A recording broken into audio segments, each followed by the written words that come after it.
Hello Gemini, thank you for joining me for your weekly forecast for week commencing the 20th of March. This week begins in truly sensational style. It's the start of the new astrological year. This gives us an opportunity to really reboot our sense of purpose, and for you it's very much about your future plans, the things that you feel idealistic about, the friends that you really hold in high esteem. And your long-term objectives can be part and parcel of this.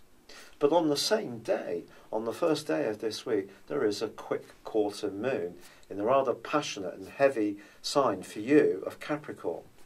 This points towards just being conscious of those involvements and collectives that you are engaged with, where there is any sense of possession or responsibility that comes more through obligation rather than through a desire to just do the best you want to do.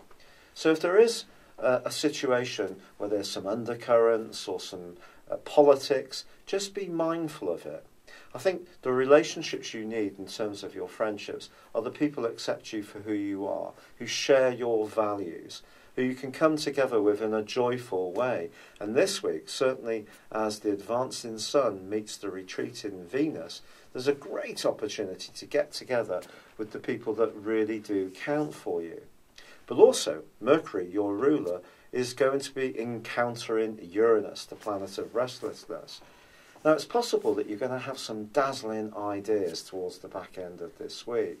Some of them can be really quite modern, imaginative, and perhaps buck the way that other people approach things.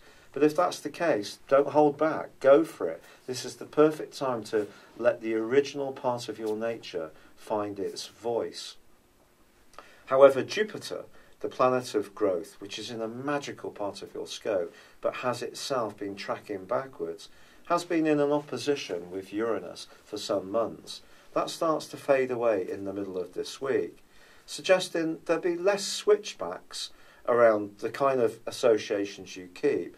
And I do feel that you can just build up a sense of purpose about where you're going and be a little bit less restless, especially once Mercury goes beyond Uranus, which it will do later next week.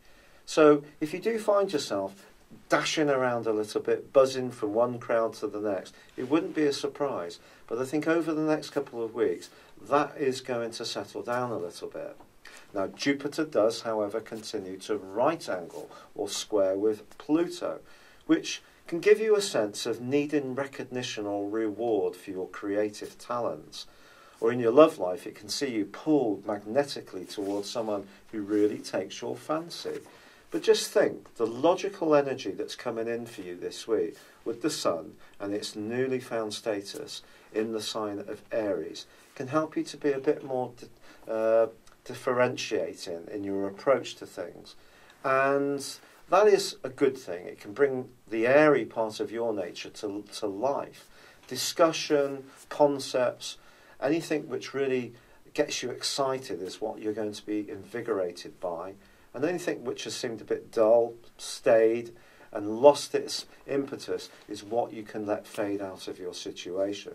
So it's an enormously exciting week for you. There is just the challenge of that quarter moon, and just be aware that there may be some situations that you do want to call time on and liberate yourself to go forwards in a really upbeat, lively, friendly and optimistic way. It's been a real pleasure being with you. Good luck and goodbye for now.